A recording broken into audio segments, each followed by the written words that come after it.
Hello all! I'm gonna turn this... Oh, no, I'm not... It's louder in my ears, what am I thinking? Oh, welcome to Castlevania Anniversary Collection. Or, it's pretty much going to be Castlevania games. Don't know quite what one I'll play. More than likely the first one first. Or I could just roll some dice and figure out one to play with that. Hold on, I'm just doing a few things. Doing a few things first. Getting everything set up. Like I always gotta do. Again, one of these days I'll learn how to do this properly. Where I'm not setting stuff up while I'm streaming. Alright. Let's do this. Let's click on the game so I can actually play. Alright.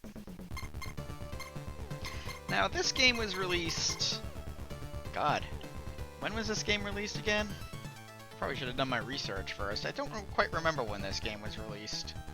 But it is a collection of old-school Castlevania games, including one never released in America, which... I'm going to hold off on playing that one. I'm not going to start off with that. Some of these I've played, some of them I haven't. But we have the original Castlevania, Castlevania 2 Simon's Quest, Castlevania 3 Dracula's Curse, my personal favorite. Although, however, I do prefer the Japanese version as opposed to the one we got in America. Super Castlevania 4, Castlevania Adventure, Castlevania Belmont's Revenge, Castlevania Bloodlines, and then the offshoot Kid Dracula. Of these games, I've only played Bloodlines, I never beat it. Never played either of those two games, and I've beaten the first 4. So, like I said, let's go ahead and start with the first one. Decide where to go after that.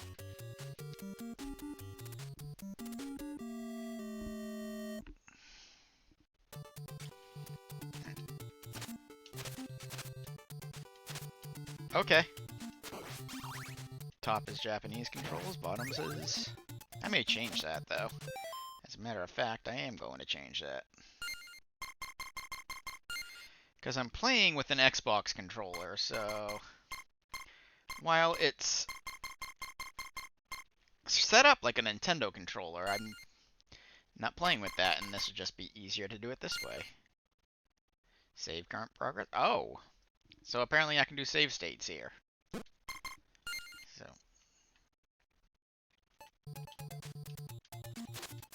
Oh, I'm an idiot. Why don't I actually look at my controls before I try setting them up? That's the manual. Oh, this is... Alright. So that's gonna be jump. That will be whip. There we go. Okay.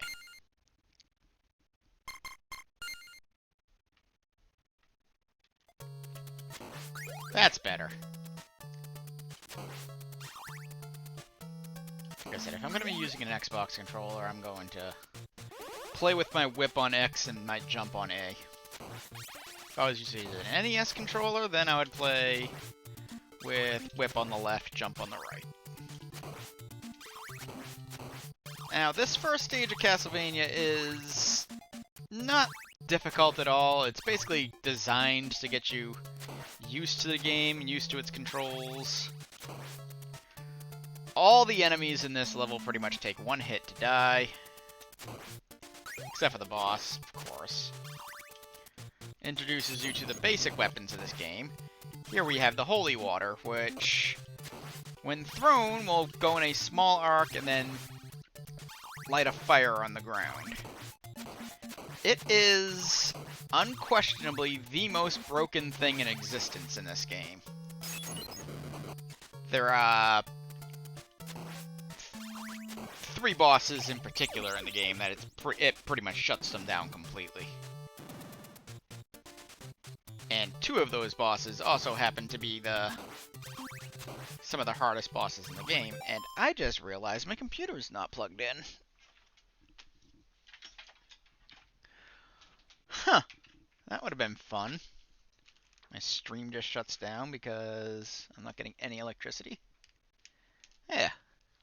I don't know why that was unplugged. There's some wall meat. This is the game that taught you that if you smash open a wall and you happen to see meat sitting in there, go ahead and eat it. In fact, it's encouraged you eat it. I don't want that. I don't know why I'm actually charging up this holy water. I'm going to change it here in a minute.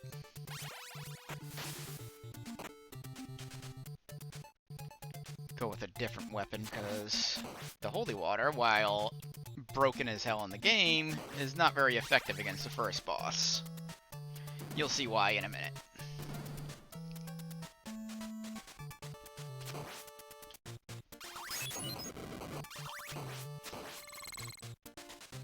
That is an invisibility potion. Perfect spot for it. We see about 2 of those in the game. And here we have the first boss, the Vampire Bat. It takes 2 damage from just about anything you throw at it with the exception of the dagger. However, you're not going to be able to hit it with the dagger, so... unless you're lucky. And there you go. Level 1 complete. And no damage as well, so... I meant for that to happen. But like I said, the first level in the game is not difficult at all. Anybody just starting to play the game, getting used to it, should be at least able to take out the first level.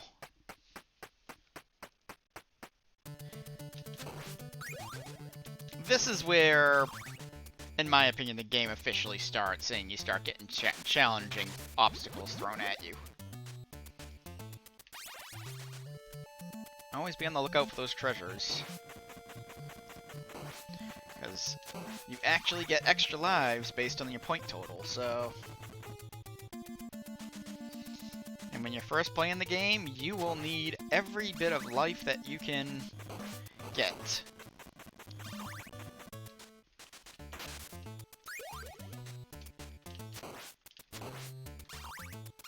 And hell, you might even need more than that. Or I should say, you might even need that if you've gotten used to the game. This is one of the notorious ones where it's considered one of the most difficult games on the NES, and I'm not sure I agree with that. It's hard, don't get me wrong, but it's not even the hardest Castlevania game on the NES. And this is the part where everyone starts hitting roadblock. We got introduced to the Medusa heads in the previous screen, and here we're going to get introduced to them over pits. And you better get used to this sight. Medusa heads over pits. This game loves to do that. And when you first starting out, that part can be extremely tricky. And there's my 3. More wall meat.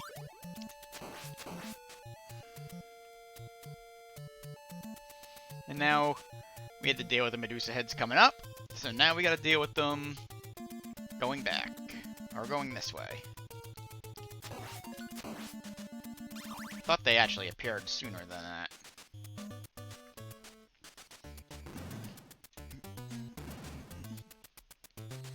And while this stage does start bringing in difficult elements, it's also loaded with wall meat, so if you're taking hits, you can easily fill back to full health.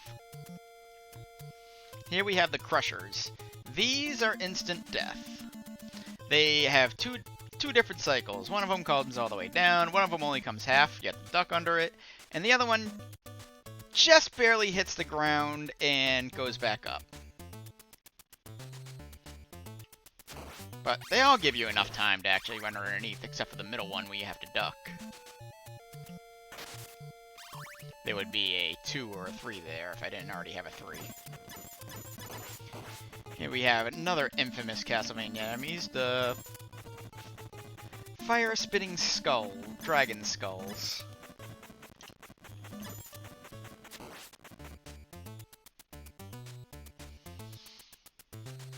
Those become a lot more problematic later on. And one last stretch before the boss. Cross, which kills every enemy on the screen. And here we have the boss fight. Giant Medusa head, or just Medusa for short.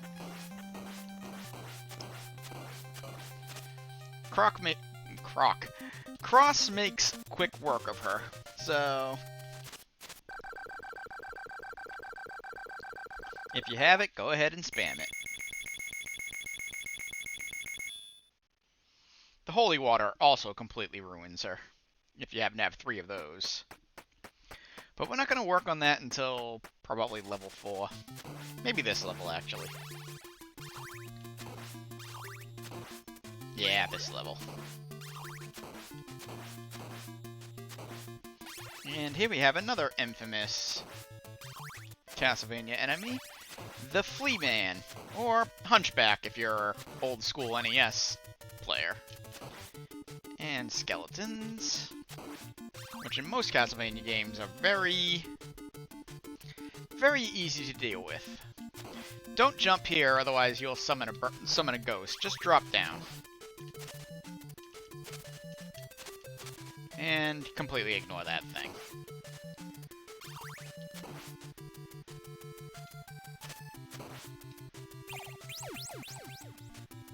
Cross drop from an enemy. That is the one thing. Enemies can drop every single item in the game. They drop others more commonly, of course, but don't be surprised if you find invisibility potions, crosses, or sub-weapons, or whatever from enemy drops.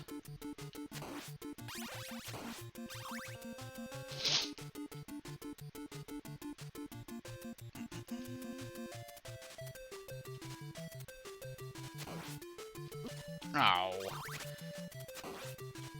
Yeah, as the game progresses, you also lose more life depending on the level you're on.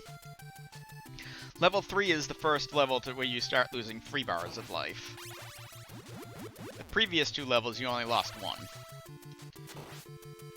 That is one of the things I actually applaud the Japanese version of Castlevania. I don't know if it's also the case in this one, but in part 3, you lose life based on the enemies that actually hit you. So a basic bat's going to take away 2 bars of life regardless of what level you're on. While an enemy like, say, an Axe Knight, which we'll meet later on, will take away 4 every time. And I like that. It kind of evens out the difficulty a little more, rather than artificially inflating it due to the life you lose per level.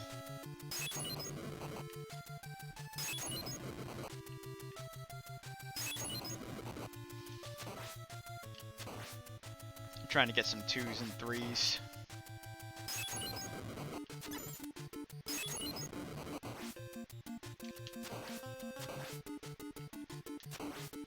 The cross does make this part a lot easier, though. Oh, yeah, that was bad.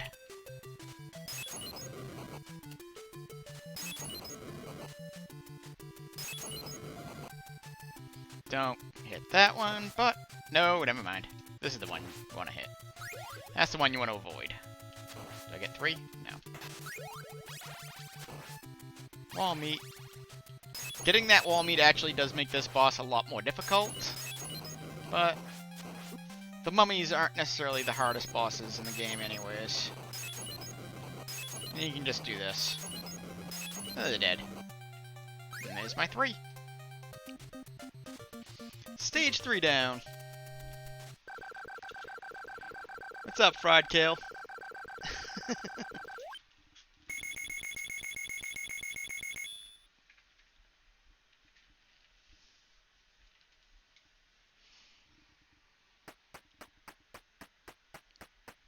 Yes, I'm not quite a pro when it comes to the later levels in the game, though.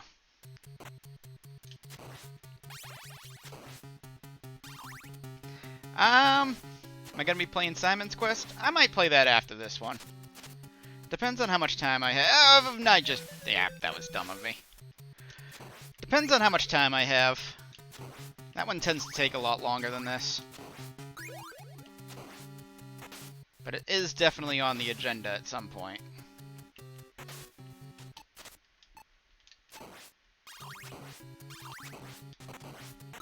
I gotta get my holy water again. Right here, actually. There we go.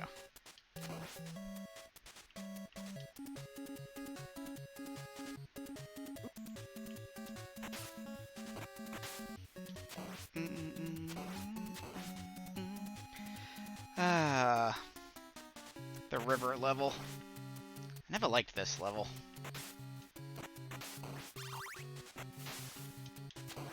And it just ends suddenly, too, and all of a sudden I'm back to level 2 music. And another part of the game that a lot of people have problems with. Granted, I understand why. This area can get very pear-shaped very quickly. You just let the flea men gather up. Woo. Get those, and get that.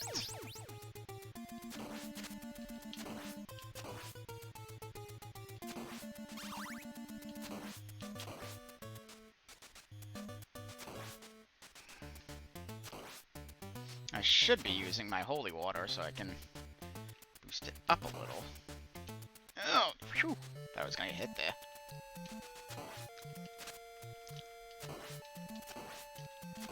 Oh, yeah, of course. I mean, there's some meat before the boss, so I'm not too worried about it. But be very careful, because once we cross this door, we actually start taking 4 hits of damage per enemy. Or per hit. Thanks for the follow, Fried.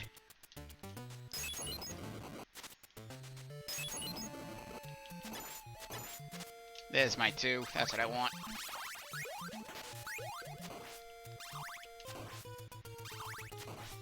Well, you didn't have to, but I definitely appreciated that you did. There we go. Got him trapped.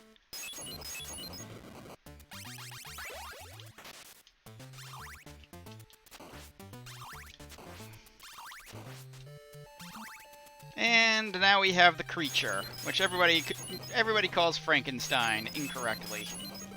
That battle is actually very difficult if I let it play out.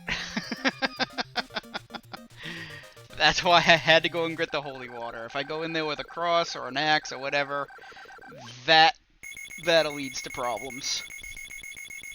The flea man will eventually start bouncing around, it throws fireballs at you, and the creature's AI is just RNG crazy and will just walk right into you and walk backwards, and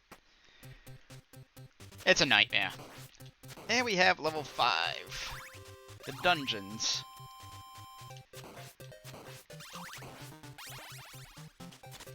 Ooh, there we go.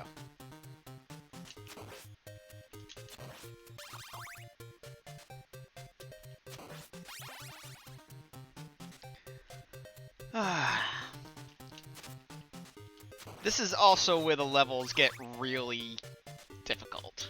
Not just because of the artificial difficulty through the increased damage, but there's a lot of screens in this particular stage that are particularly nasty.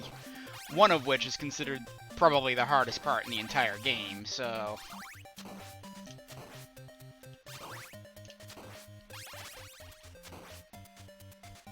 and we're introduced to the blood skeletons as well, which basically never die. You can just stun them for a little bit and walk past them. They lumber around about, but on a whole, they're not that difficult. Or not that problematic, I should say. And right here, we are introduced to the Axe Knights that I mentioned earlier. These ones will pretty much just scroll themselves off screen. Kinda. This one tends to stick around for a little while, just doing that nonsense. But hit him with some holy water, he'll be dead in seconds.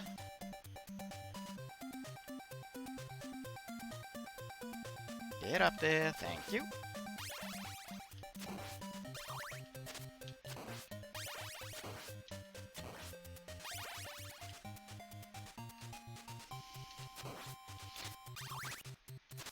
This would definitely be a game I would try speedrunning if I had any patience at all to do so. Yeah, the Reaper is not fun. If I screw up with the holy water, then it's going to be a nightmare to watch. But there's actually a trick if you do get to him with holy water. You can keep him stunned where he never moves. And just walk right into that. That was very smart.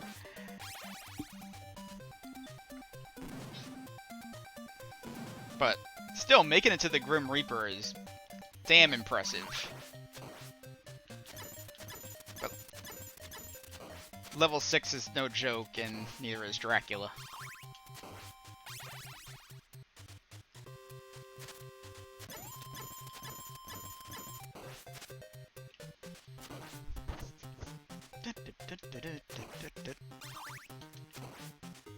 Alright, and let's get this meat. I think I know where all the meat is in the game. Whoa. Yep. By the way, this is the room that's considered the hardest in the entire game. The Medusa heads and the Axe Knights do not make for a fun combination. But we made it. And the boss. Throw a couple holy waters to start.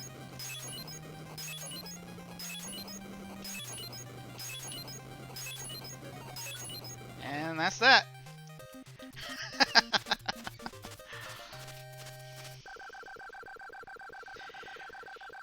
Yeah, I used to think when I was younger coming here with the cross was a bit better idea, but no, yeah. Holy water is really broken in this game. And with that, we are on the final level.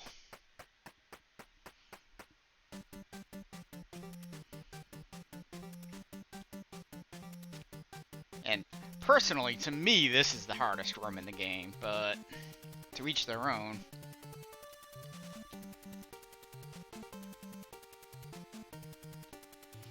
Those bats can really be a pain like that. Damn you. Thank you for the 2 when I didn't need it. But your best bet in this room is to just run. Don't stop, don't slow down like I just did.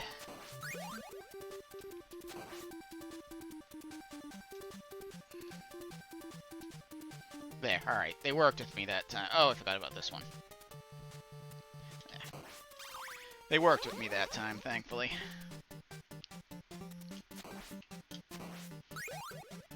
Alright.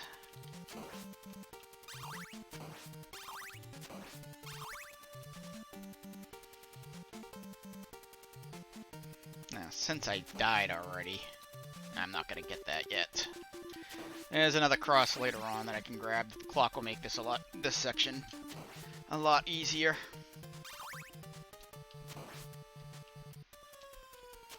Yep. Revenge of the Storks and the Flea Men. If you have to, go ahead and get that meat. But keep moving. Stop them if you got to. Alright. And final boss. But we're not gonna quite go after Dracula yet.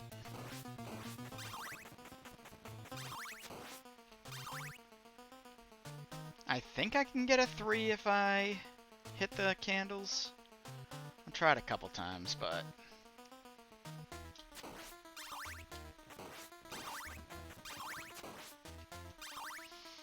If you don't go into that room, you won't summon Dracula yet. So, you can come back, keep coming down and going up for more and more hearts. I'm just going to do it one more time, though, because I just want to see if it gives me a number. And based on that, I should have gotten one by now, so... If you can, try to save that candle over there for later. And I didn't. Dracula will disappear and reappear, and has a nasty little habit of telefragging you as well.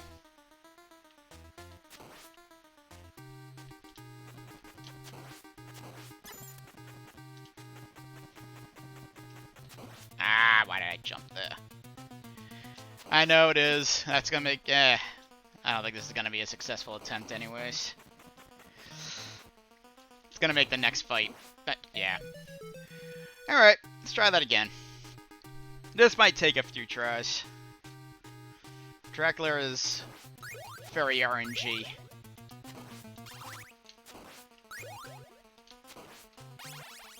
I need more than 10 hearts, though. But yeah, if I keep that candle at the edge over there, then yeah, I can get holy water and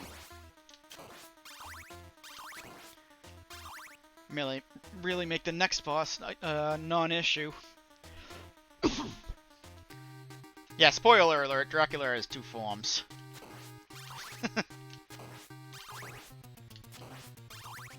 Alright, that's good.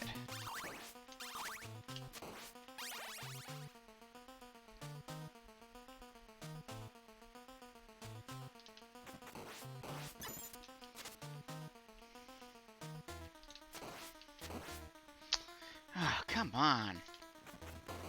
I'll take it.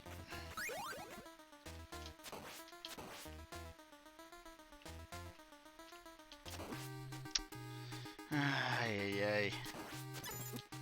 Alright, timing is really off tonight.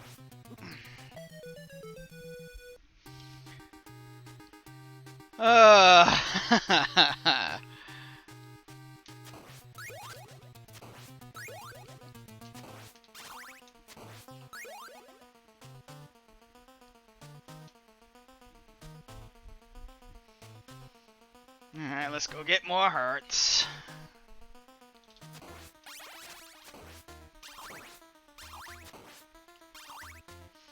One more run.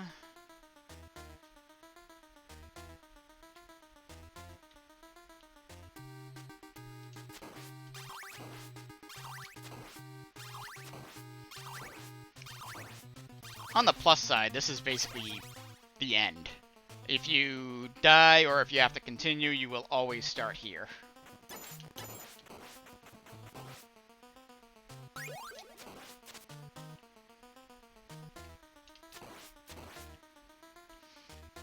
As opposed to Ninja Gaiden, which I was talking about the other day, where you die once on any of the forms of the final boss, you go back to the start of the level. That's why I've never beaten that game. I just can't deal with that kind of punishment.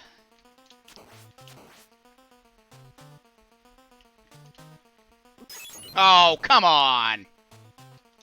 Oh. And I did not mean to jump into him like that.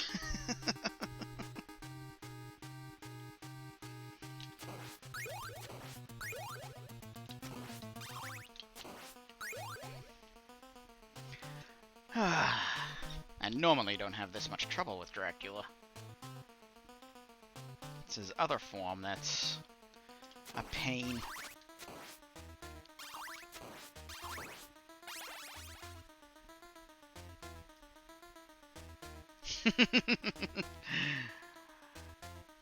Well, that is a huge accomplishment. That is an even better accomplishment. Do you know what your BP is? Or personal best? Not BP.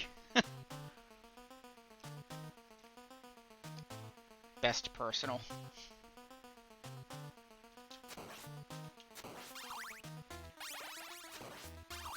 Yeah, I can't imagine speedrunning that game.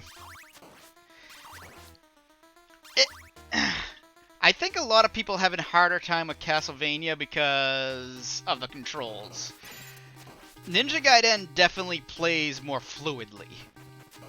Castlevania's got more of a clunkiness to it. And I know a lot of people have a harder time getting... Oh, why did... A lot of people have a harder time getting used to that. And I just caught the boomerang I was going to hit him with. But I'm certainly making I'm certainly making Castlevania look very difficult right now. And yes, it is, but like I said, I've beaten this boss so many times, it's usually like second nature, but of course,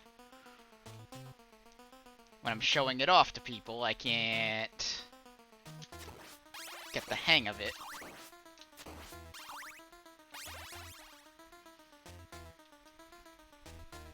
Or I could just use the age-old excuse of, oh, it's the controller.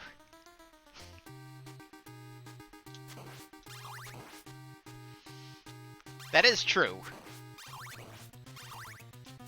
It is more Ninja Gaiden has less RNG. It is pretty much patterns that you can memorize for the most part. It's just Jaquio's I could never memorize.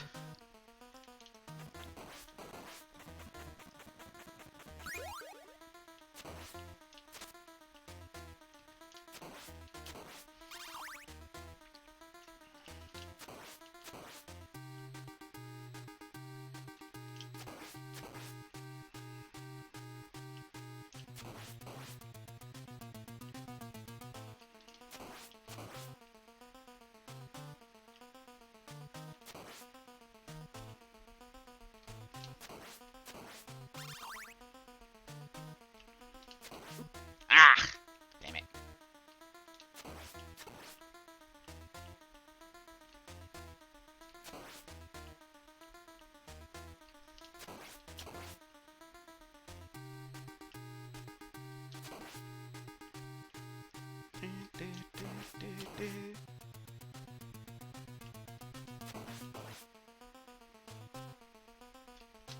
All right.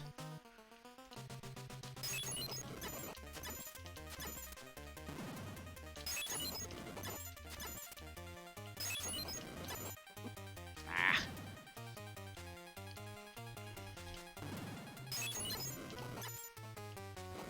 Thought he was jumping.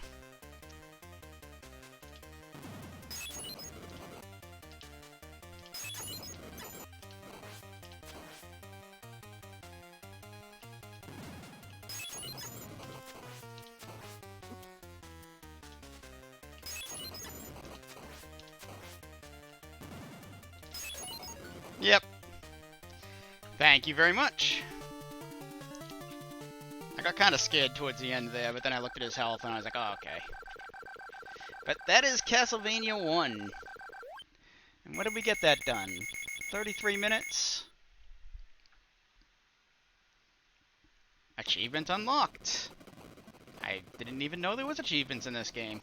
Cool. Then yeah, if we got... I usually stream for 2 hours. What is it? 8 o'clock? An hour? Maybe 2 hours?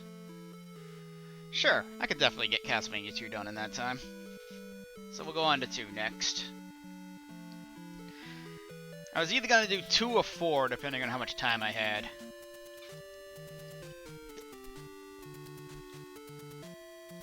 Three I'm just not as good at, so it takes me a little longer to actually beat because I die a lot, but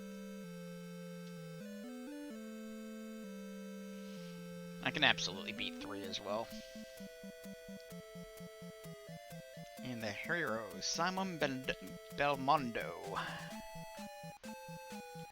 You played the greatest role in this story.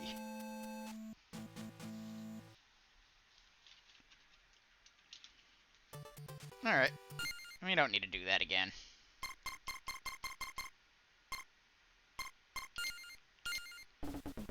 Alright. Castlevania 2 Simon's Quest. Now, for those who are not familiar with this game, it is a major departure from the first one. It is more RPG style, and the controls are...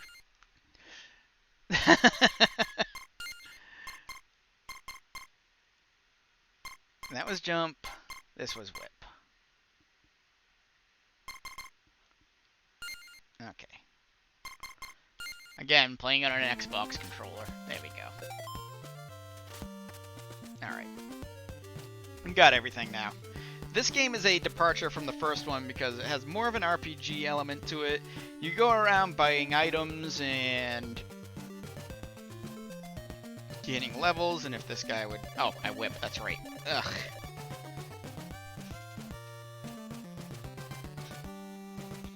A tutorial, okay. Well, essentially, gather hearts before you leave the town. I don't know what else to say. You want to get 50 and spend it on the white crystal, then pretty much farm here until you get 50 more hearts. Chances are it'll be nighttime before then, and if it is, head into town and farm hearts because you'll get a lot more that way.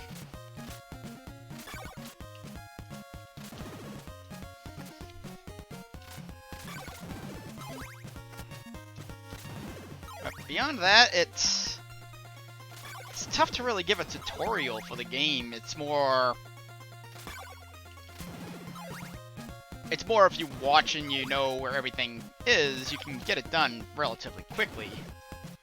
But a lot of the game is about the whole adventure of the thing.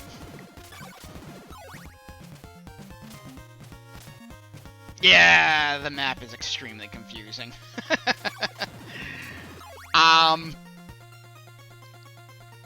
Yeah, there's a lot of dead ends that you just unfortunately have to find and remember where they are. I'll show you the quickest ways to areas, definitely. I'm not gonna go and hit those dead ends, though. If I hit a lot of those dead ends, I don't get the best ending, and that's kind of what I'm aiming for. So while I'd love to show the entire map, there's sort of an in-game timer where it's basically if you take more than 7 days to solve everything, you get a mediocre ending, and if it takes more than 14 days, you get the bad ending.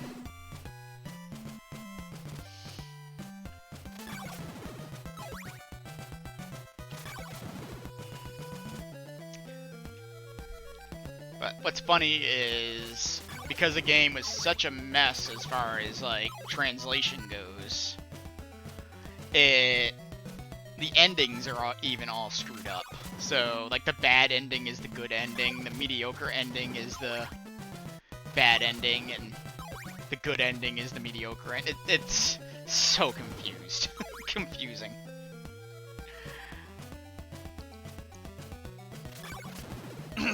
There is actually a hack out there that fixes a lot of the main issues with the game, like the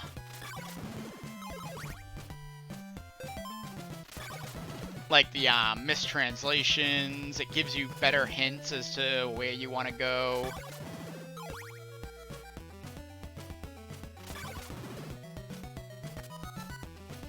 And it even fixes the map, kinda, because the signs in town actually make a lot more sense in the hack version of this game.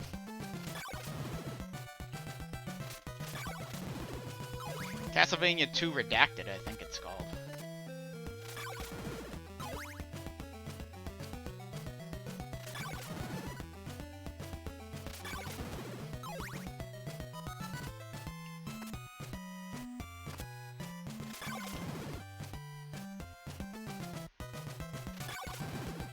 But yeah, when it is nighttime, especially this early on in the game, towns are definitely the best places to farm in.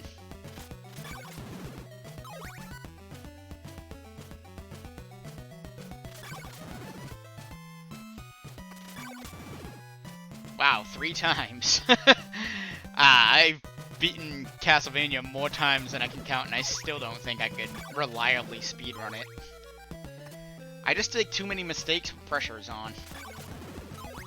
I have that same issue with Rock Band and Guitar Hero, too, whenever I'm playing easy charts. I always just screw up I screw up at the end regardless of what it'll be.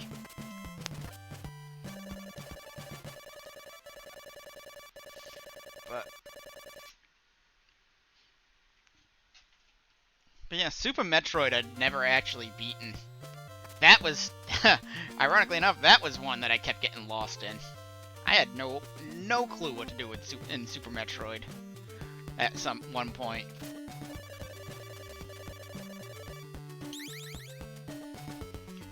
But yeah, and Zelda definitely took me a long time in my youth. But yeah, with all that money all the hearts you just farmed, you want to go and buy the holy water, like I said. And once you have the holy water, move on from that town. There is a whip upgrade in there, but it's 100 hearts. It's not much of an upgrade, and the next whip upgrade is relatively close by, all things considered, when you consider the scope of the game. And it's only 150 hearts. By the time you get there, you will have that. So, get that whip upgrade. Up until that point, most things will pretty much die in one hit. Unless it's nighttime, in which case things will die in 2.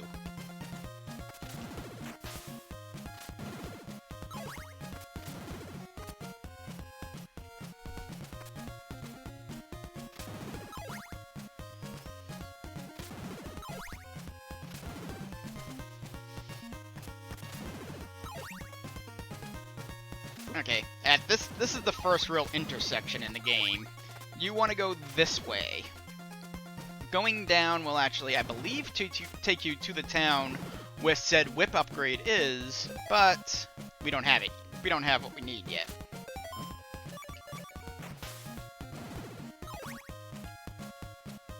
Oh, woo! That actually gave me a bit of a scare there. And this is the first mansion. If you don't have the white crystal, that little blue platform will not be there. It'll be there, but it'll be invisible. I can't take it off right now because I don't have. But you'll see on the way out. And one major thing to note when going for the best ending: time does not flow while in the museums. So if you're going for the best ending and you're not going for like RTA, you're going for just the best ending. If you want to farm a lot, do it in museums. This museum in particular is actually really easy to get a lot of hearts in, because these gargoyles give a big heart, which has about 8, and it's in a position right now where it's very easy to kill.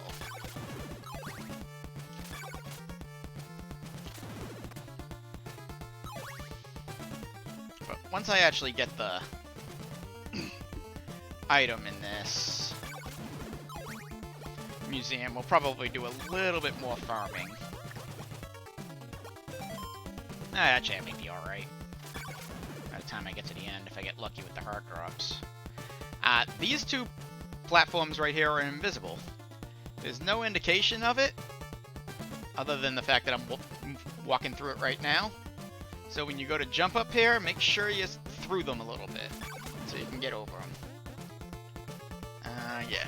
There's a book down there, but it's pretty much gibberish.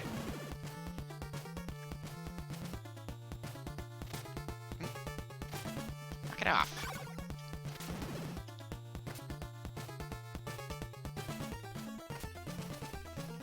Go down this way.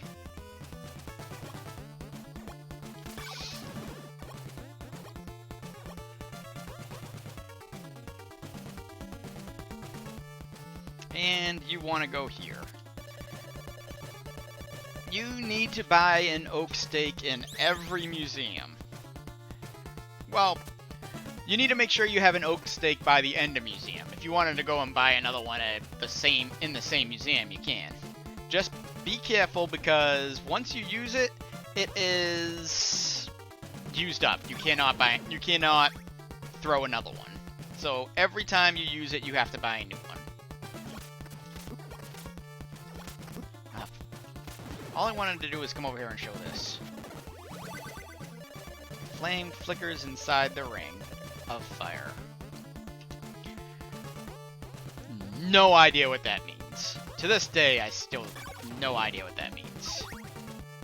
I thought it had something to do with one of the body parts in the game, the ring, but it doesn't.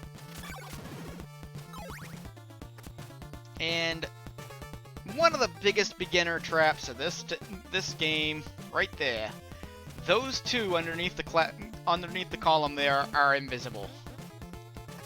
And this is the end of the museum, and sends you back to the beginning of the museum. So it really sucks. And you need the oak stake for this. Otherwise, you cannot open that up. And we now possess Dracula's rib. Yes, possess.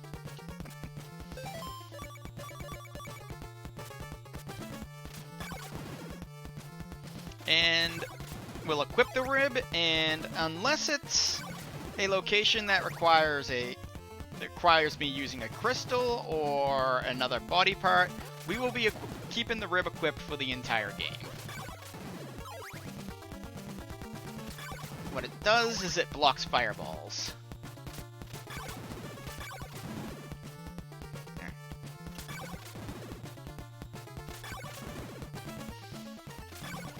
I do want to warn you, I'm not a speedrunner, so a lot of my tactics may be different than what the speedrunners community is, but I do pride myself in being very good at the game, though.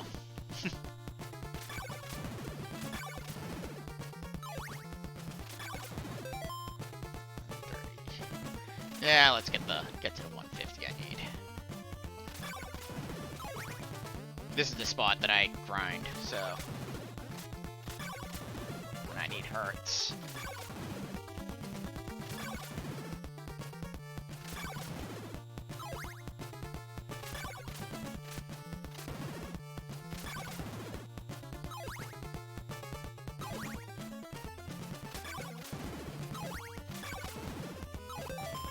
$162, that's good enough.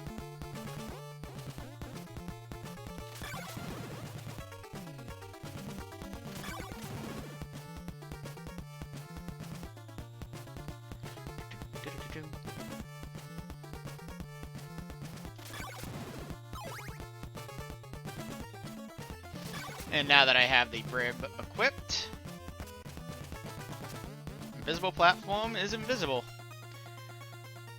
Now, this way. I could go right there, but I think it's actually slightly longer to get to the town.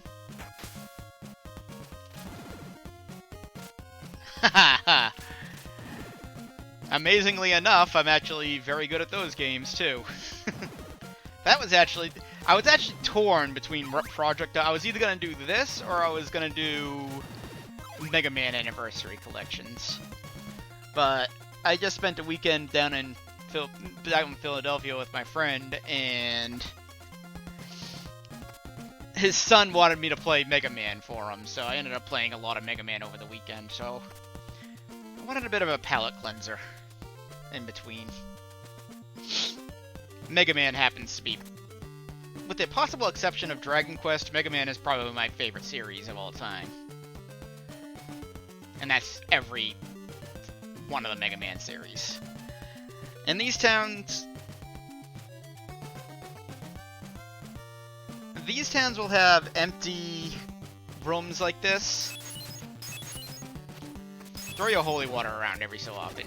You'll unlock what the rooms really hold. TMNT1 on the NES is the hardest game I've beaten. You said you've beaten Ninja Gaiden, so I don't believe that. TMNT1 on the NES is definitely hard as hell.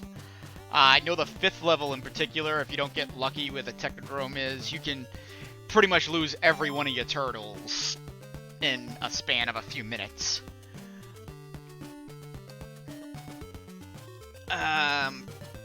But TNT has a lot of RNG manipulation too, though. You can leave a screen and come back and change what the enemy set will be, with the exception of the 5th and 6th level.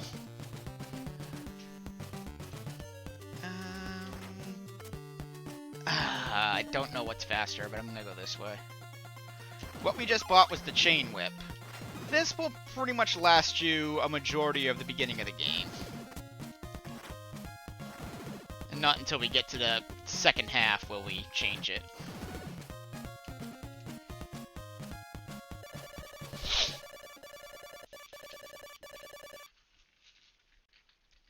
What is the hardest game that I've beaten, though? I mean, challenge is subjective.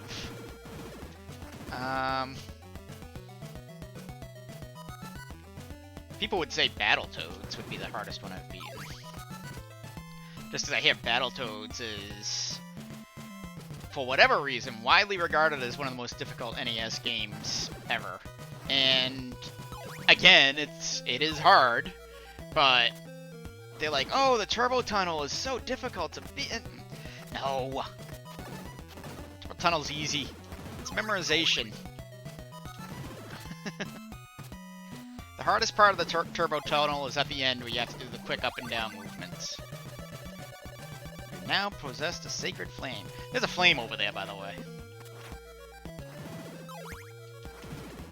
Where am I at? Did I already level?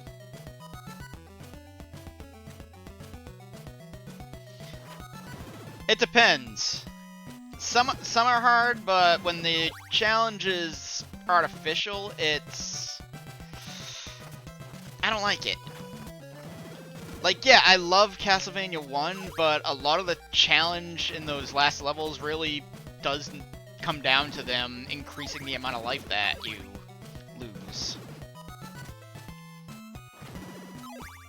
Alright. This way. Down there is actually our next destination, but we gotta come this way first. I believe it's down there was our next destination.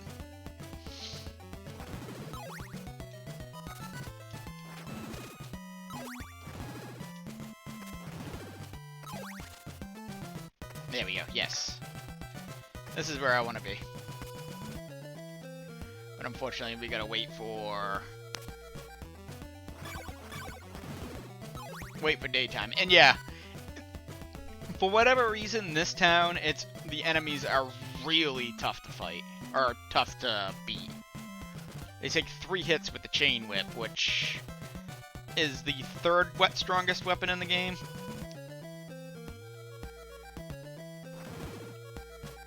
Well, or they take 1.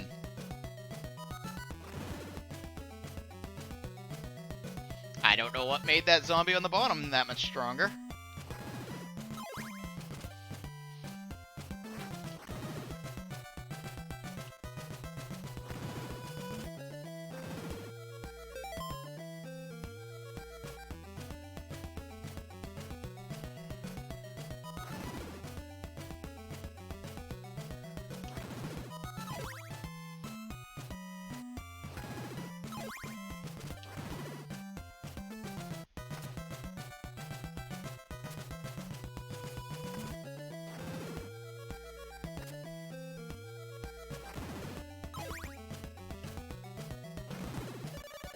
Alright, good.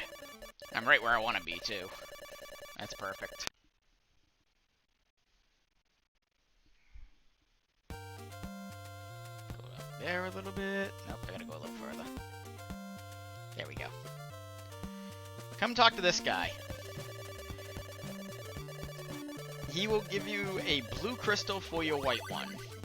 And the blue crystal is actually needed for the next place we gotta go.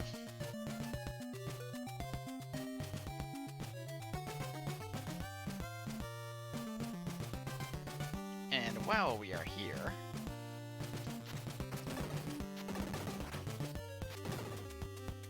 I want to buy...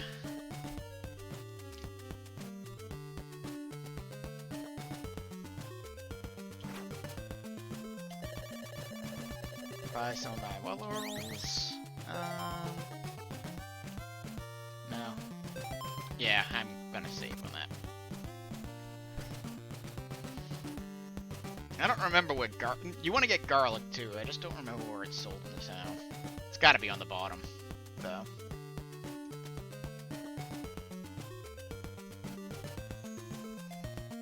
There's also another item I forgot to grab. It was the dagger. That's sold in the same town as the chain whip. It's a short-range projectile that doesn't require any hearts to actually use. But it doesn't do much damage at all. It would have been better if it was a widescreen one. Like the one I'm about to go and grab, but I need a... You're not the guy I wanted to talk to. But, let's talk to you. Dracula's eyeball reflects the curse. It's subtle, but that actually does mean something.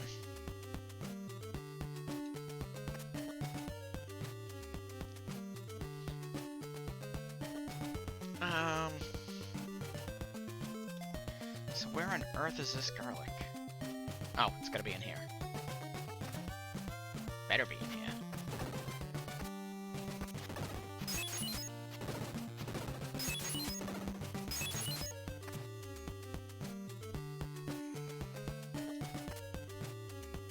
Ah! Maybe if I was actually looking at my screen. Yes. Alright. And don't buy more than 2. Garlic. It's sort of effective as a weapon against certain enemies, but you only need it, like, if you want to get items, you only need it for 2 parts in the game.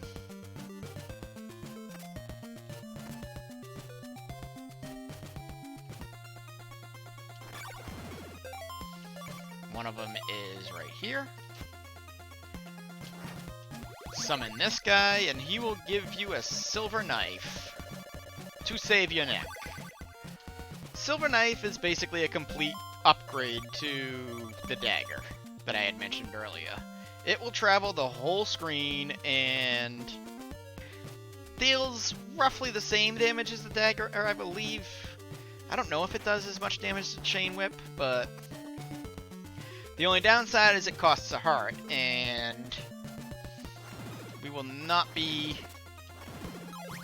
using many items that cost hearts because I want to save them for items I have to purchase.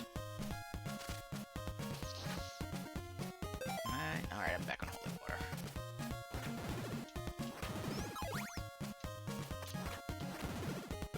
Also, I want to note that not only in mansions does time not flow, but in the stores in the towns, time doesn't flow either.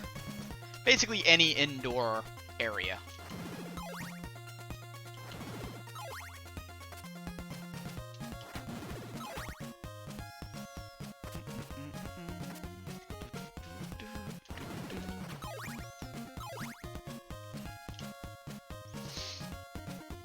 I mean, you can say what you will about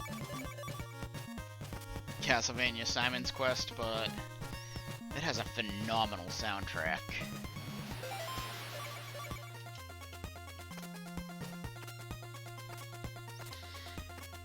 And yes, that's why we needed the blue crystal. You have to go to that lake, kneel for a few minutes, kneel for a few seconds, and it'll give you access to this museum right here.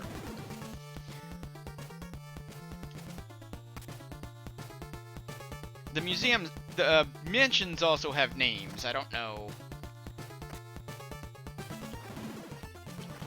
I know it begins with an L, I just don't know the exact name of this one.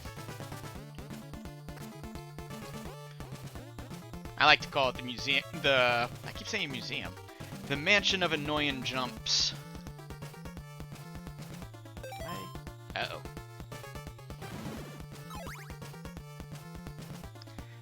I need 50 hearts.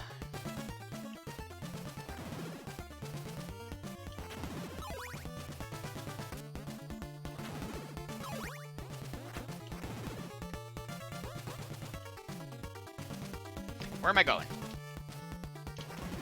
I forgot something. That is the way you gotta go to get to the crystal ball, but we forgot to buy our oak steak. So, back down we go.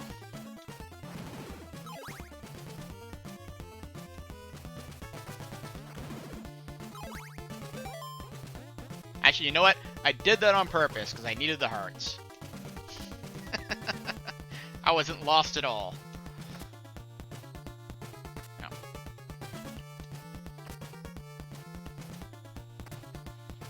Spikes aren't instant death, but still don't jump in them. If you try to traverse that top platform, all the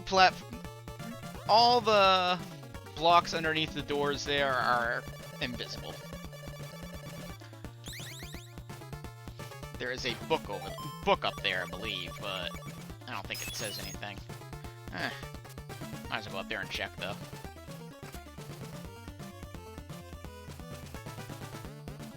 Oh, no. There we go.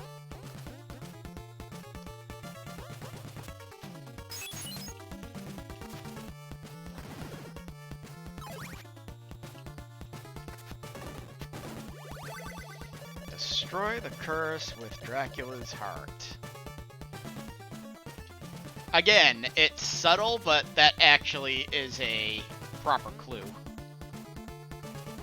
You just gotta know what curse it's talking about.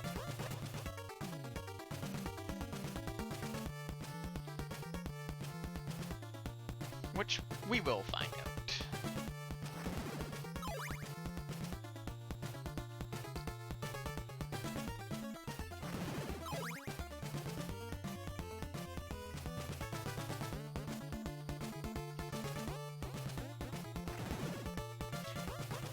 By the way, to go back to that graveyard earlier, if you continued going right, you would come to a jump that is pretty much impossible without cheats. Like, I don't even think there's a way to glitch up to it.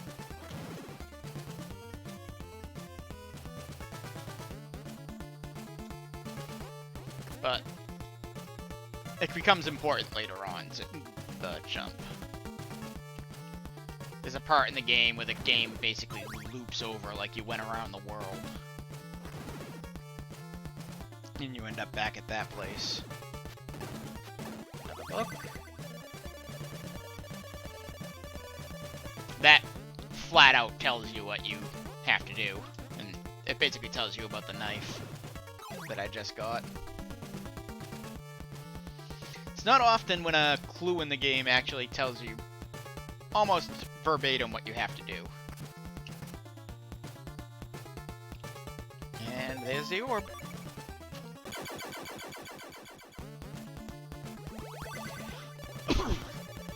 Process.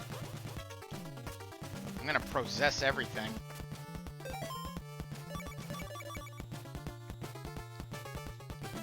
And yeah. The trick to those jumps is to basically try to get to the edge of the platform before you jump.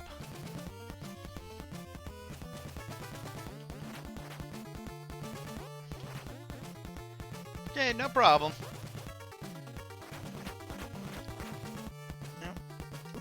Have a good one, Fried Kale.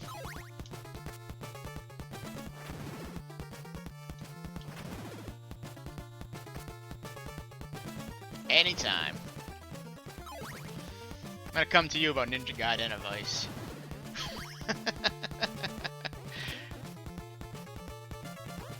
don't want to drop all the way straight down because... Yeah, there you go. 135, I need 255.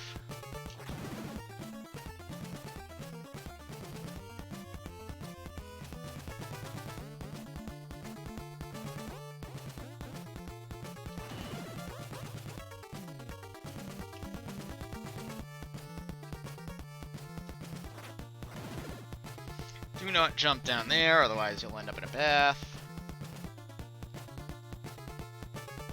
Come down here and jump properly. Always look where you jump before you leap. That is very true with this game. Remember the angry video game nerd reviewing this game the second time, not the first time. But he mentioned about the leaps that go right into the water, and it's like, just go the long way. Don't try to take shortcuts. If you take shortcuts, you get punished, especially in this game.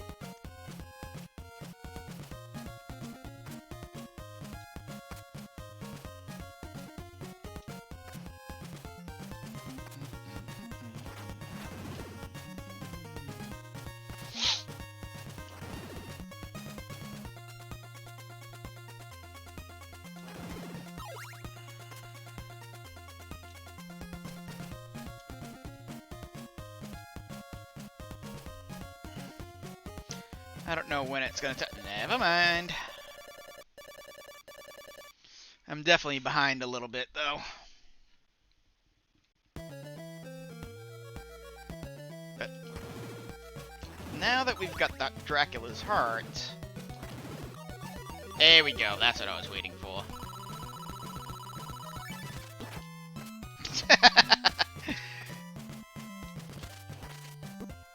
Oh, Christ. Go, go, go, go, go. By the way. To replenish Earth, kneel by the lake with the blue crystal. Once again, tells you straight up what it wants you to do. Very few clues in this game will do that. Now, at this point, I want to go straight. Because I don't need to go to that town down there unless I wanted to go to get the dagger, and it's honestly, at this point, definitely not worth it. I mean, I guess if you go into 100% the game, you stop there and get the dagger, but... I'm not as much as I'm not a speedrunner, I'm not a completionist either. Play a game until I beat it, and if it is a fun game, I will play it longer.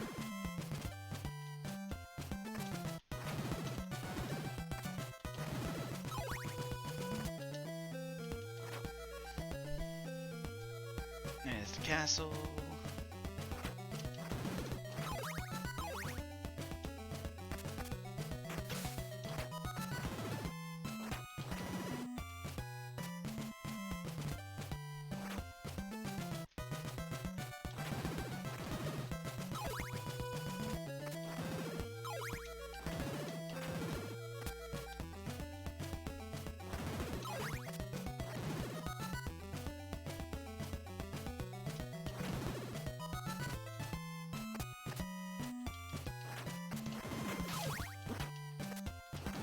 By the way, if you don't know where we are right now, we are actually walking our way back to the first town. If you are feeling daring and don't mind losing your hearts, you could actually just die and then put the password in, and it will end up back there anyways. But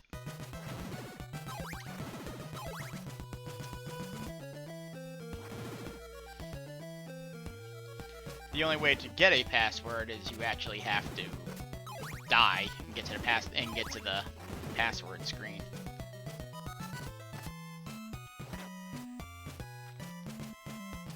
And while the first Castlevania, I still don't have the end of the game process. I pretty much have this game. I have to make a really dumb mistake in order to actually die. And this is the other side of the town. Do not come this way at the beginning of the... Do not come this way at the beginning of the game. You will get obliterated. The enemies here are fast, they hit hard, and they take a lot of damage. Use your laurels here, keep you from getting damaged in the poison marsh, and we're good to go.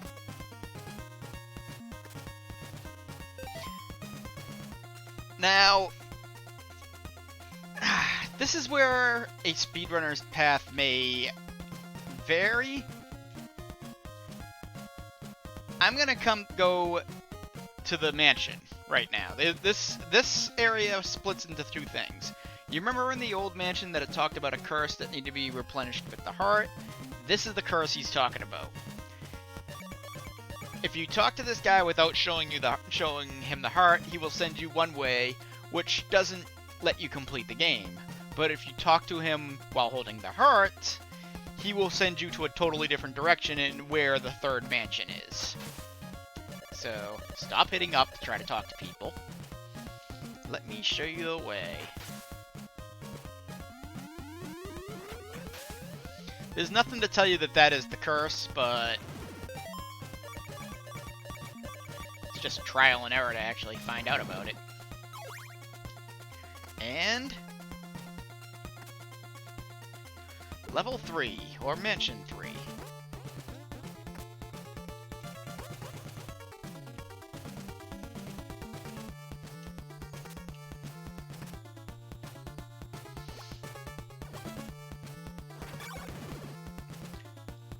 I think speedrunners skip this right now and go get the final whip up and go get the whip upgrade first, but I think that'll eat up too many days. Probably not too many, but and yeah, you can go over to the left there earlier, but it just leads to never mind.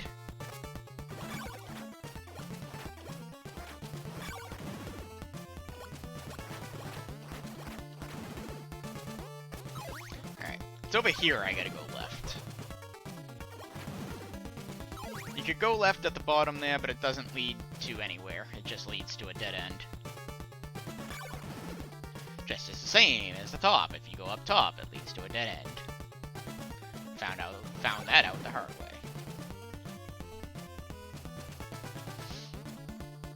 And then to the right, and up these stairs.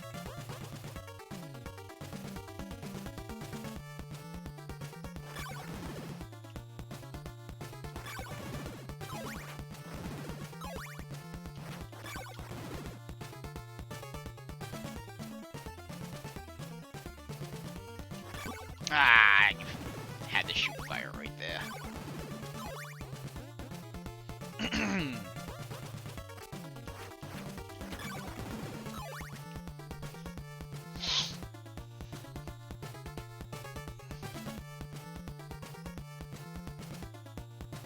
This is annoying. That is very difficult to get past without the book. Wait for a soul with a red crystal on Deborah Cliff. Now this is the problem with the map system in this game, is there's no real indication as to where Deborah Cliff is. Because there's no sign, I don't believe that there's any sign that tells you where the Deborah Cliff is. So, and there's a couple of cliffs in the game. So you can, and it doesn't say the other important factor, that you have to kneel with the red crystal, not just wait. Waiting does nothing. Invest in an oak stake? Yes, I will, because I have to. Oh, yeah, I was gonna say, don't drop there.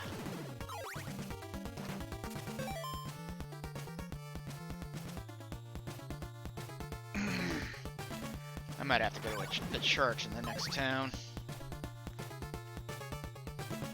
Depending on how well this boss fight goes. Oh, come on, there you go. Yes, there are bosses in the game. 3 of them to be exact. Ow. Just run out of this room. Forget about those bats. And here's the first boss, Death.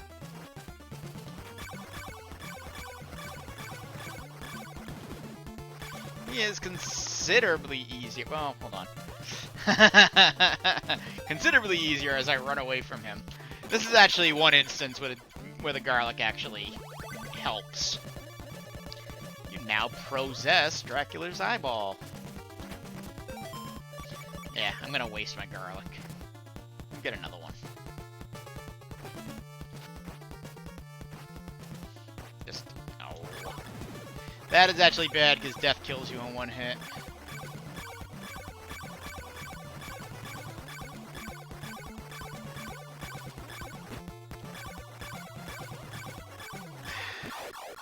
Told ya.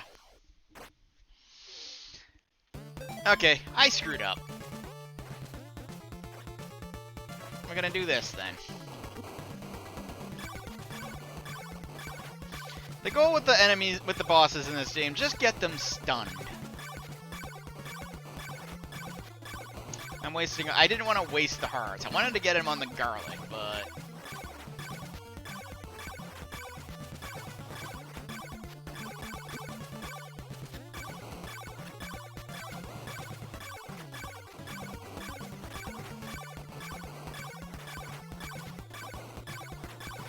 And yeah, death takes a lot of hits.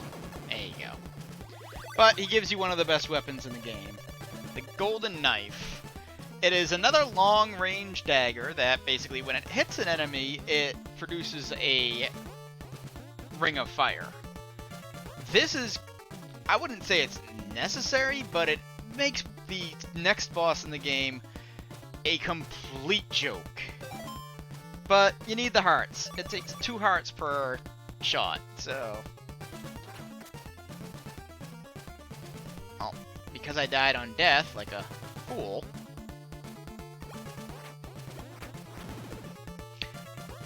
I won't have to stop at that church. So you know what? I did it on purpose to save time.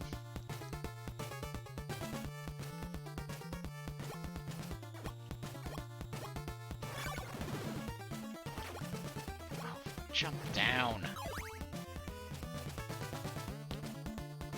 Stop running. Ah, you piece of shit.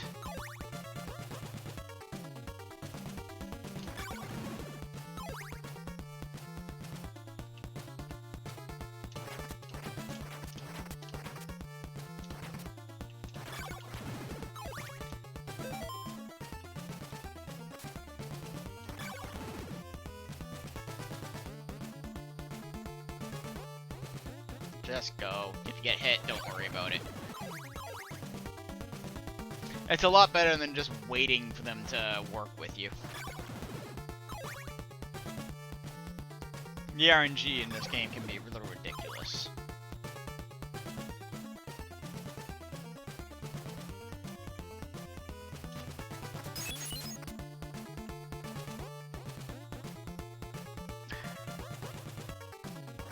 Oh, come on.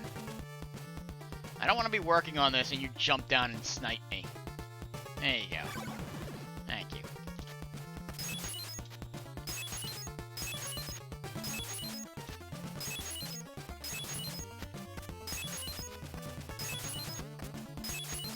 I know there's an easier way to do this, I just don't know what it is.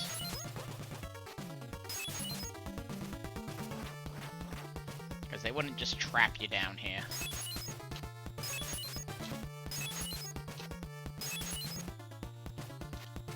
There you go, okay. Place the laurels in a silk bag to bring them to life. A really bad way to give you a clue about something. Essentially, it's what it's trying to say is that the silk bag will increase the amount of laurels and garlic you can carry. More laurels, in that case. Your capacity, I believe, goes from 4 to 8. You'll never need 8 garlics, but the 8 laurels can actually come very much in handy at one point in the game. Now, I'm gonna play... Yeah, alright, that's what I figured. Though that's invisible. Actually, there's no reason for me to go over there. Oh, maybe I can show it off? Nope. Okay. The eyeball, by the way, will show you where books are in the wall. So, if you ever wanted to know where the books were before you traversed into a dead end, just throw in the eyeball and you'll see one. The books are very hit and miss, however, as far as the clue they give you. We're gonna go this way first. These little platforms are deceiving. You wanna jump at the peak of the peak of their height.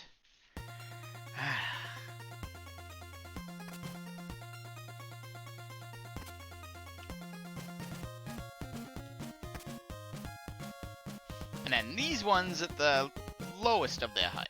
Lowest of the lows. So down there. That'll give you a shorter jump. I don't know why the game does that, but it does. Alright. That's annoying. And we're not done going this way yet. We have some more annoying enemies. Oh, come on.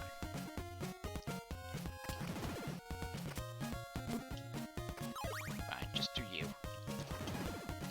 Yeah.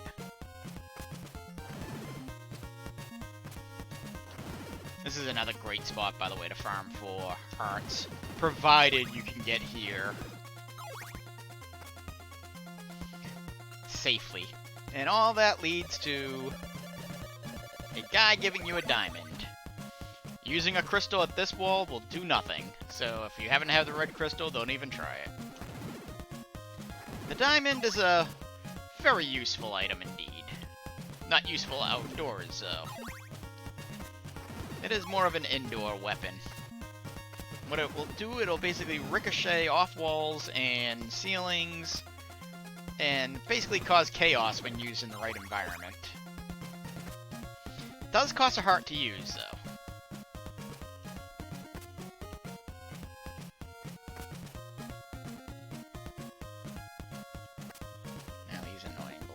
This is a lot harder than it looks, by the way.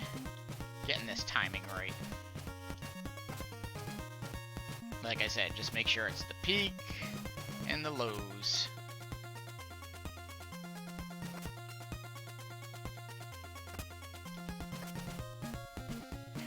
It's more than likely going to hit nighttime before the next town. I think we're on 3 days so far.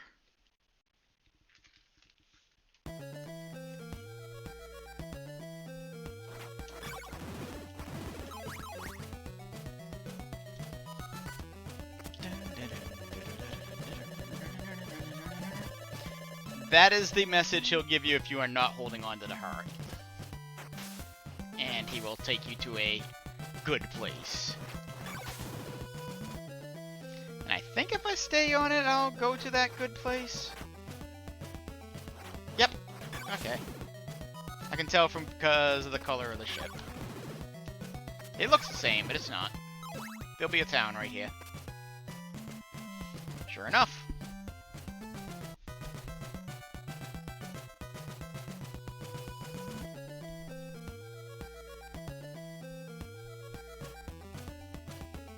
Actually, yeah. I'm not gonna go. How many hearts do I have? 256. I actually have the maximum hearts. 256 is the maximum hearts. That is a really weird number, but I thought the numbers on NES basically were limited to like 250, 255, but maybe it is 256 it's limited to, or it depends on the game. I know Dragon Quest games it's 255.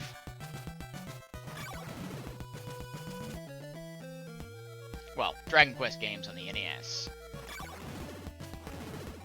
Later Dragon Quest games go up to the natural 999.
I'm really doing this for nothing. I'm just waiting for the daytime. I can't leave this town until it is. Well, I can, but I need something in this town. And rather than just standing around, it's better to do this.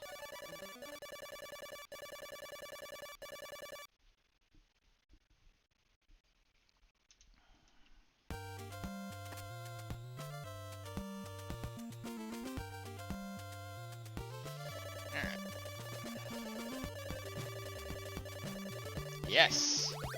Now I got my red crystal that I can use to break the curse at the cliff. Or wait for a spirit. I might have been able to make that jump up here, but I didn't want to... Oh, I got 2 lives. I still didn't want to die, though. When I could just take my advice from before and don't take shortcuts.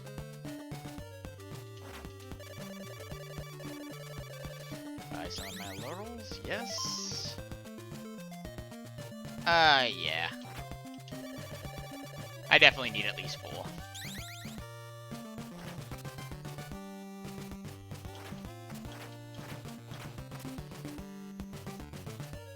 I don't know where the garlic is in this town, but I think it's up top. How much time do I have? I'm on the 4th day, so I gotta do it by the 7th.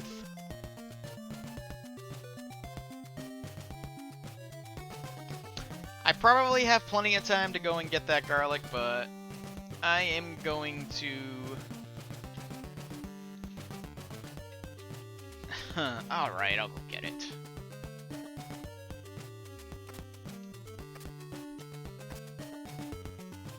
I hope it's up here, right? I bet it didn't just waste my time doing this. Because if I get to the next town and it's nighttime, I'm gonna be in trouble.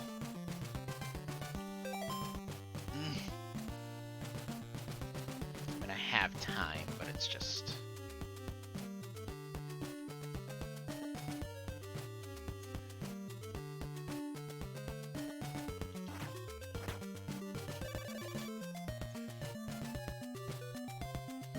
What's funny is in this, this town is nothing but women, and in Japan, all of the dialogue is basically just hitting on the protagonist. Alright, good, you have garlic. Just 2, though. Just so I can get the garlic that I lost from fighting death. And I'll have an extra garlic, but I can't just buy 1 garlic, because that would be way too convenient.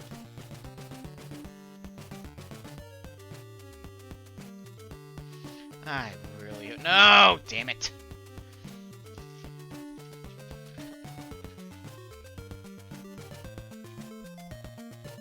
Oh, I'm wasting a lot of time. I mean, I'm not far from the end, so there is that. Probably about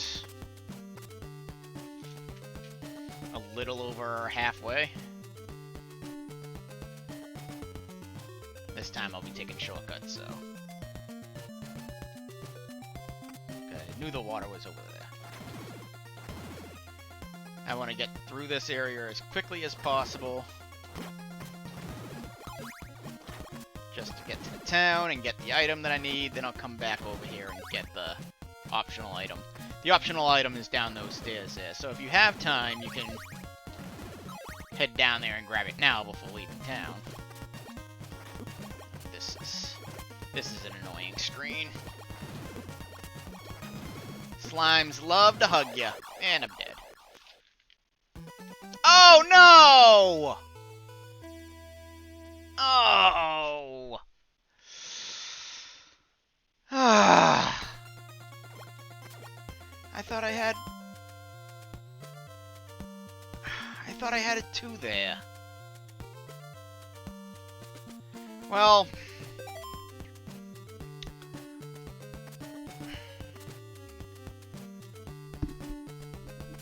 when you die, you lose all your hearts. That's why I'm a little irritated.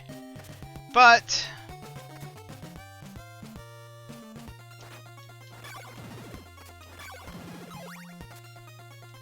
we're gonna grind. I need 200. It will turn nighttime, I will lose a day, but we're still good.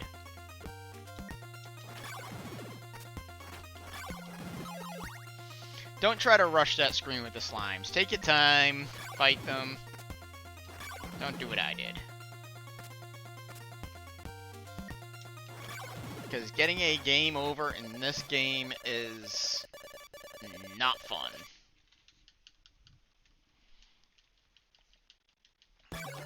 Enemies are stronger at night, they take more damage.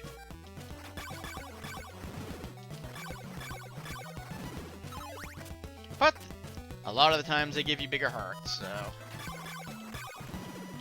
I know I said earlier that towns are the best place to farm for hearts. Right now, this is the best way to farm for hearts. You have two very slow-moving enemies coming at you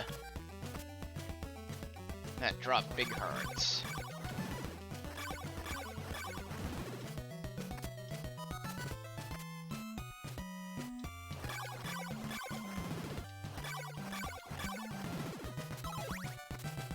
You know what? That death was RNG manipulation. We'll call it that. There's a scene later in the game that I was manipulating. Sure.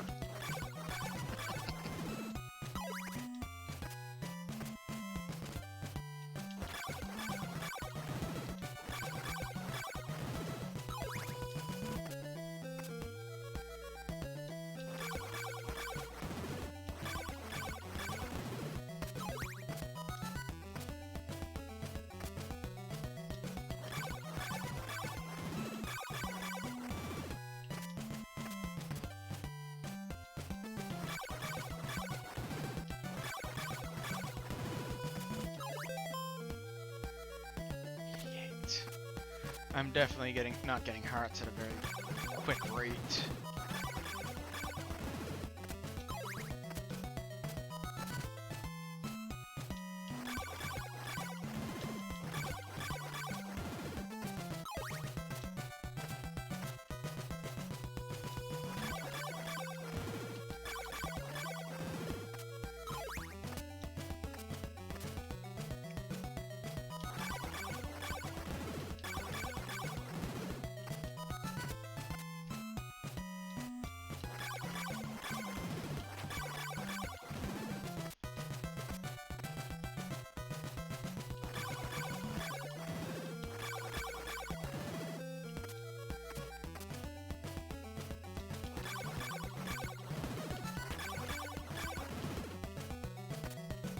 On.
Damn it. I didn't even get enough hearts, did I?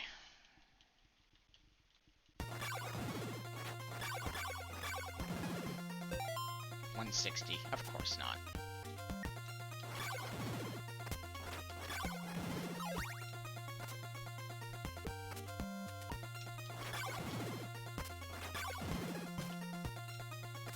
This is the type of stuff you kind of want to avoid in the game. Dying in general, but relying on the RNG for hearts.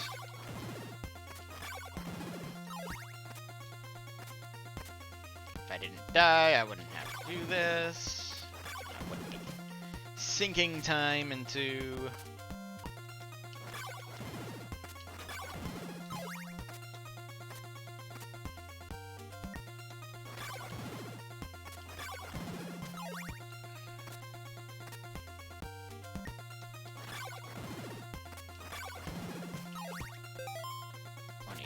So I gotta do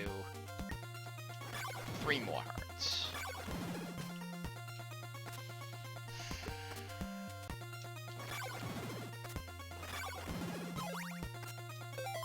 That was 1. 2 more hearts. Or I should say half heart.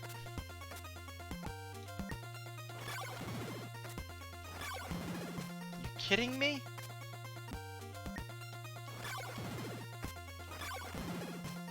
Thank you. 200.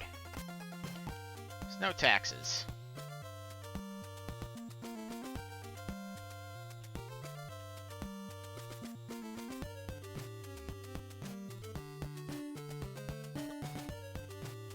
And quickly come here. Door is open for you, so this is actually one of the few areas you can get to without holy water.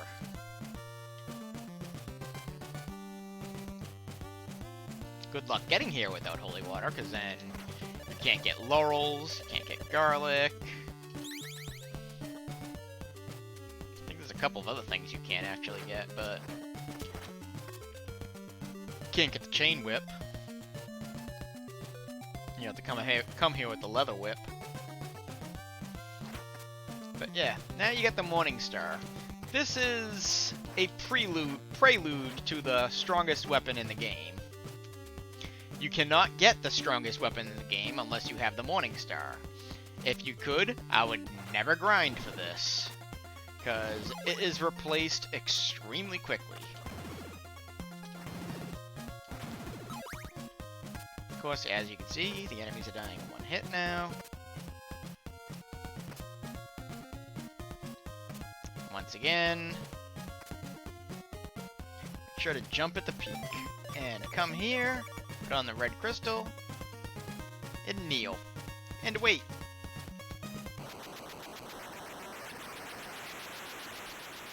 Wait for that to come get you. Usually I'm here around nighttime. And there we go. But we aren't going in there yet. And actually, I want that. And another lake, so don't be walking off that. Same deal, kneel. It'll open a path for you. It is not the same lake. That's right. Go down this way first.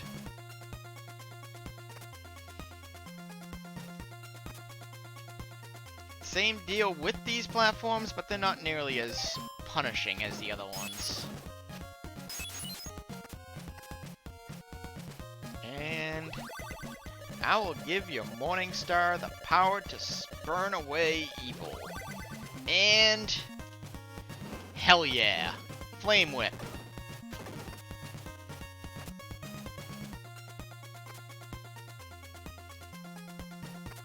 Flame Whip is the most powerful whip in the game. And it is pretty much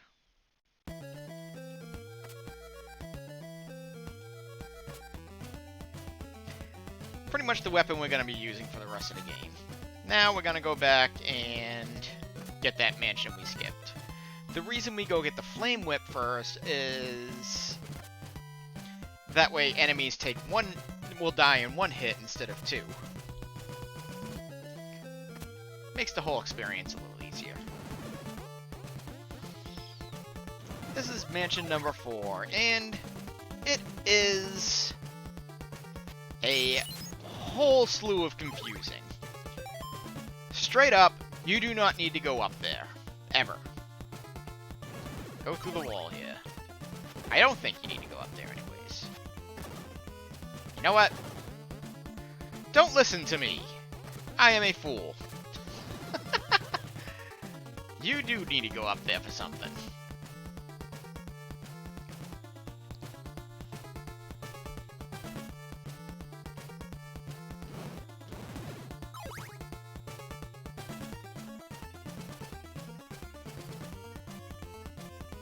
I might be getting these confused. The next two mansions confused. Oh, that told me there was a platform there. And sure enough.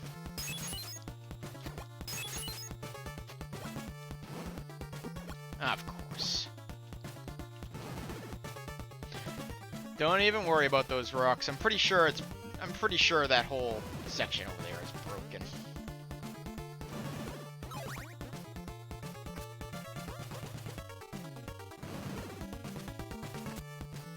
And they may look like dead ends, but they are not.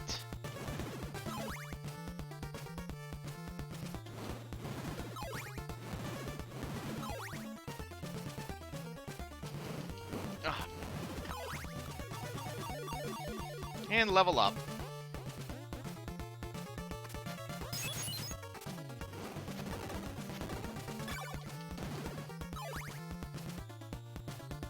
Wait a second. Alright, never mind.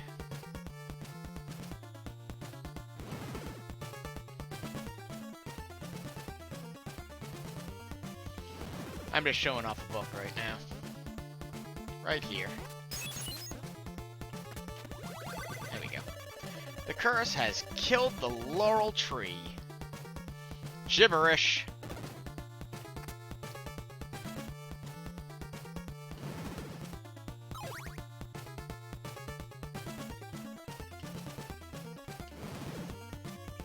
Unless the laurel tree is supposed to be in the marsh.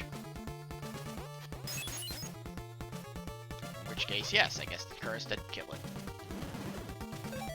Alright, good. I believe it's right here. Yes.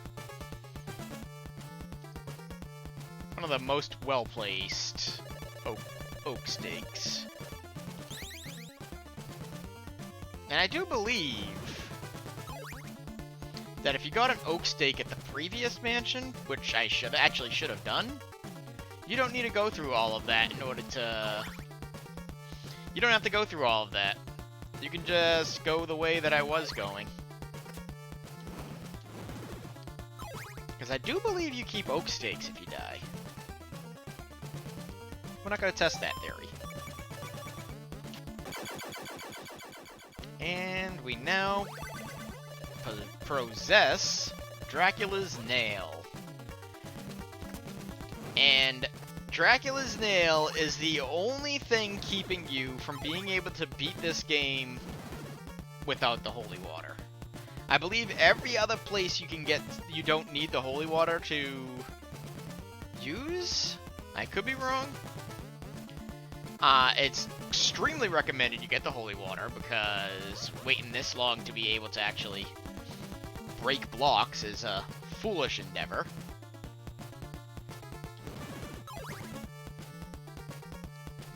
But basically, Dracula's Nail allows your whip to destroy blocks, so you don't have to keep switching out to the holy water. It has its uses, but overall it's just not very useful. And that's that mansion. The next mansion isn't too far away, so we're actually probably going to wrap this up within the next...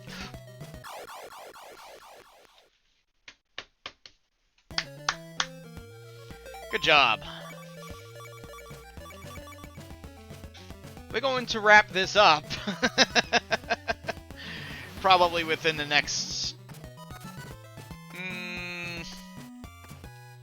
15-ish minutes. Just show it in action. There you go. Still, you can just change it to holy water. I don't know why you wouldn't. Take your time with these skulls, because they're like the eyeballs from earlier. They will hunt you down until you're dead. Or until they're dead. Zero reason to ever go up there. Oop, oop.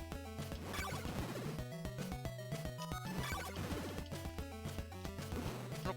oh, oh. Ah, fuck's sake. Fire enemy. And more of these.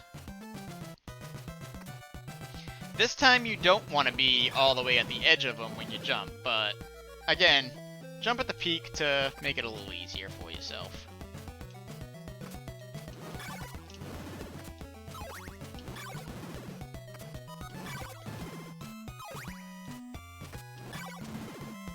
Okay. And now we have the marsh. This is why you need the 4 laurels.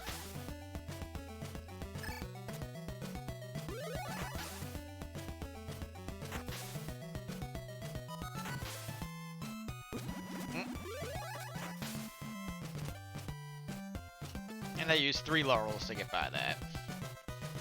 And the final mansion.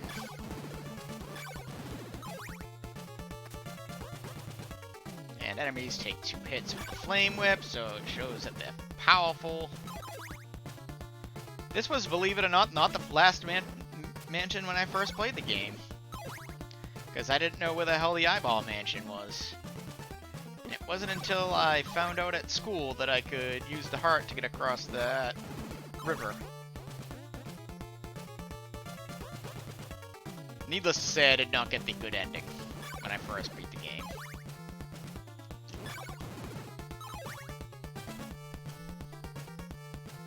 I don't need to go up here. Haha. But I will jump into a skeleton because that's the type of things I do.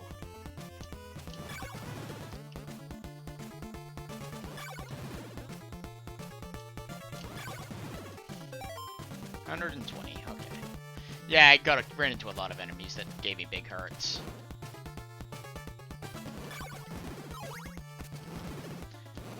Do I have to go to the top? I do, okay. I think I do. I'm gonna do it just to show off the mansion. How about that?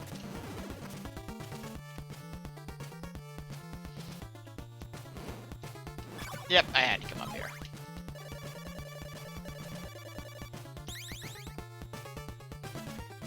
Best in an oak steak.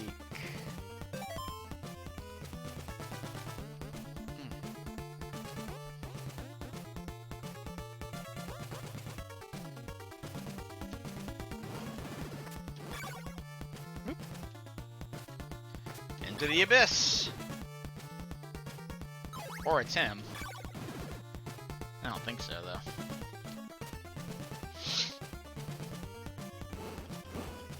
Yeah, there we go. That's the other thing that resets if you have to continue, is your experience counter. Your experience counter is the E right there. And I believe it's based on the number of mansions you destroy. I think, like, certain enemies will stop giving you items, or stop giving you experience points. And I think it depends on the mansions that you destroy. Come on. Okay. As long as you have 3 laurels. And this fight. Like I said, the golden knife is your friend here.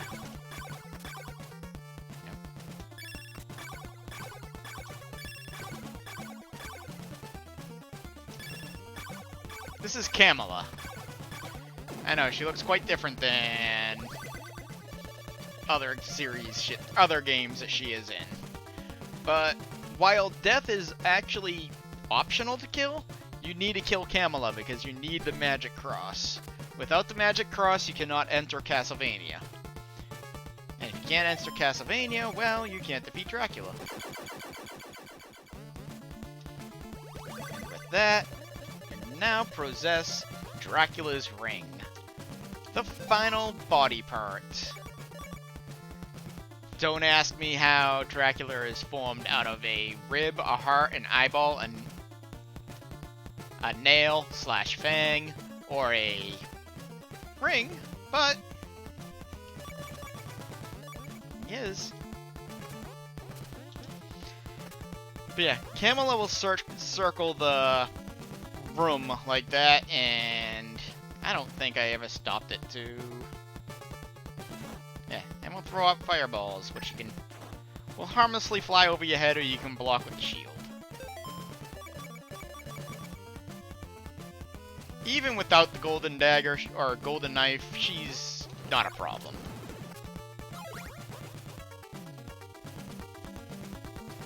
I'm gonna go this way.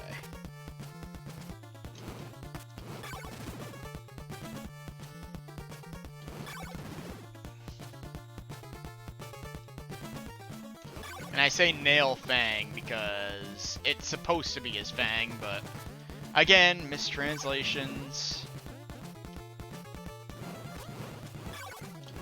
Decided to call it his nail instead.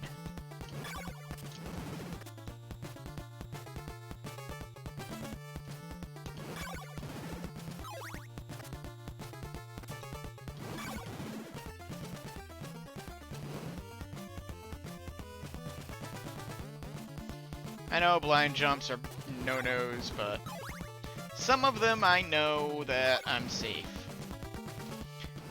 Now, in an effort to keep the time from going out, before I exit here, unless there is anything else that you need to do in the game, like go back to the Eyeball Mansion, for example, if you missed it, or go to the Heart Mansion in case you missed it, or whatever. When you get out of this museum, or mansion, go left, and you'll pass through another swamp, get to the end of that, and you will actually be in the graveyard from earlier in the game that I got the golden knife from, or the silver knife from.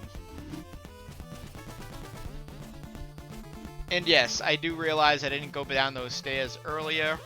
That would have been another graveyard. If you go all the way to the end of that one, drop the garlic and get a silk bag.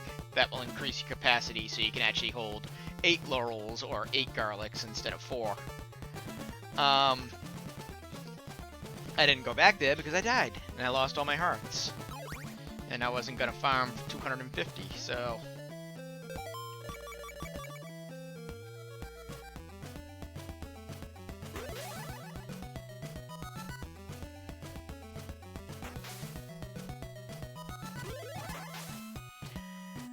And for the record, this is the first run in a long while that I've actually died on.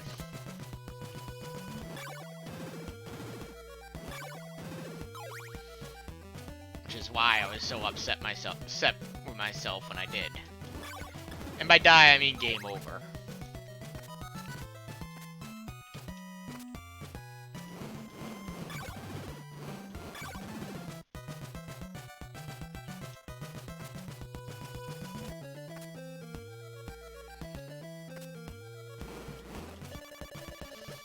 The morning sun has vanquished the horrible night. And if I had to guess, this is going to be the last day that you see. I might hit another night, but probably not. But hopefully you've been following along.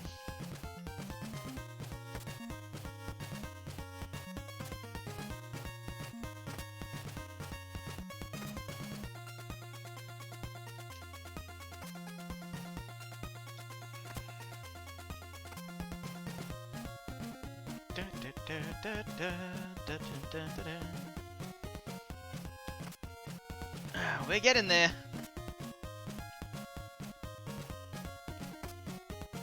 And that's the 4th mansion. We've already completed it. And yeah, when you go over that cliff, you can actually come back this way.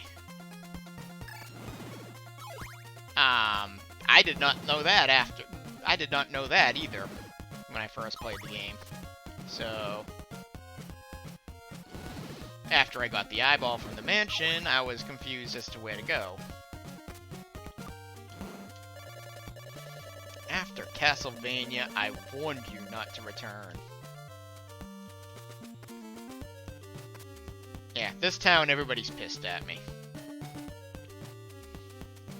And take advantage of that church if you have to. It is the last one you are going to see.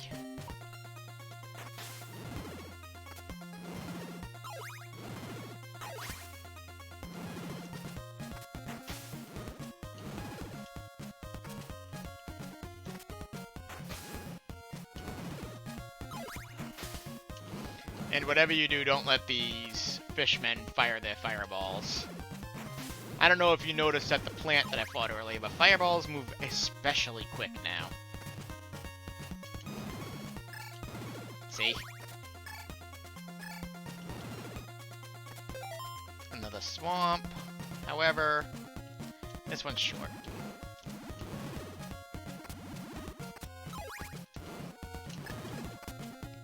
But if you have an additional laurel left, go ahead and use it. Going right here will lead to a really trippy looking forest, but it's a dead end. There's no reason for it other than confuse you. So go down. And we are at an abandoned town.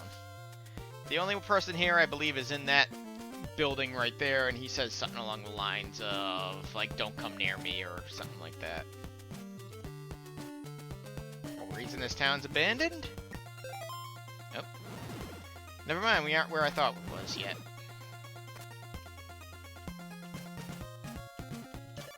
Oh, you screwed up my timing!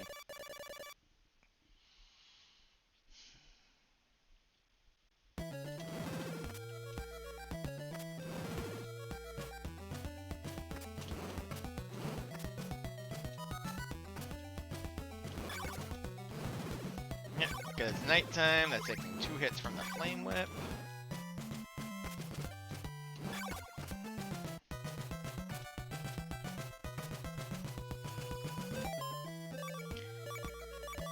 And actually, we don't have to use that, but let's do that in style.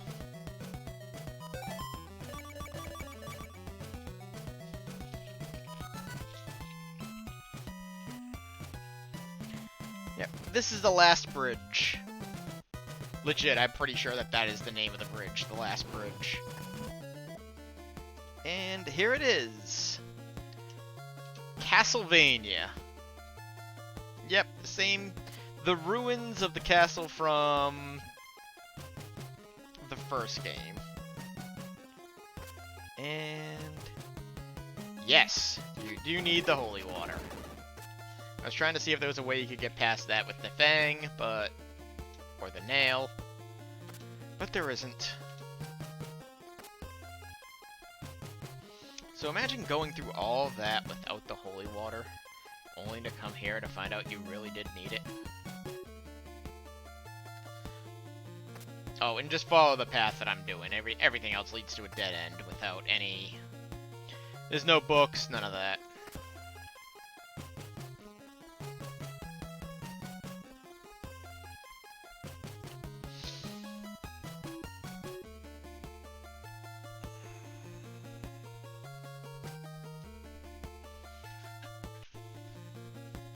Dracula goes to offer up the body parts. His goal is to basically burn all the body parts, because that will remove his curse. And... what? Oh, I don't even have any garlic anyway, so I basically just jumped into him for no reason. This is Dracula. Remember what I said about death? You want to keep enemies frozen? Definitely keep Dracula frozen, because...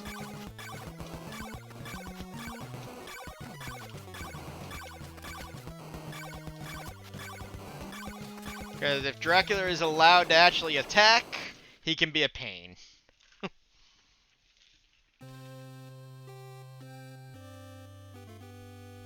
And so the ghastly night has come to an end. And yes, this is the best ending.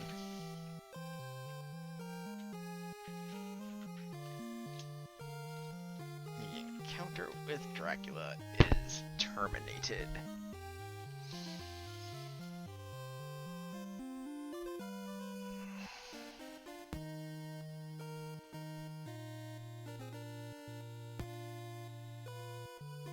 Wait. This is not the best ending. This is actually the medium ending. So that death really did do a number on my time.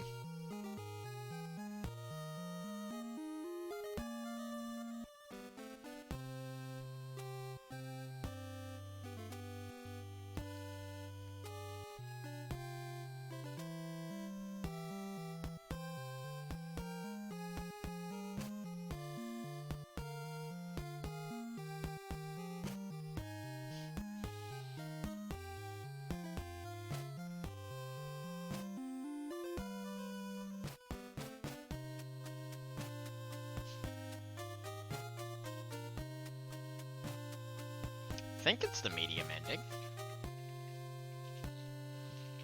I'll know in a second here. Nope, it's a good ending. Okay.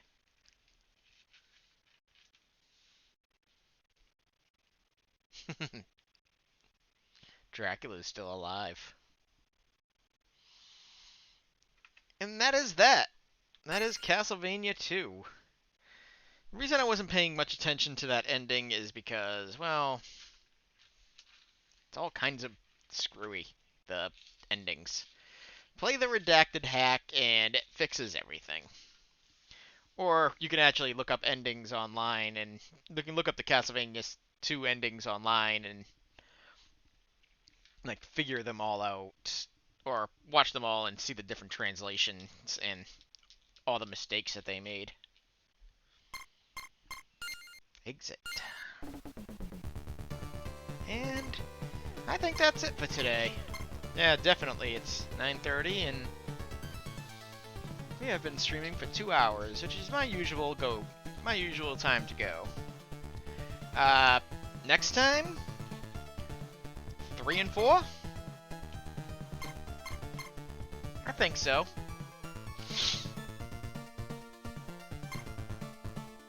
Definitely think 3 and 4 will be next, because 4 is definitely the easier of the two, though. Not saying much, it's still very difficult, but... And then, yeah, we go to the ones that I've never beaten, some of which I never even played. So, those will be fun. Those are some fun times ahead.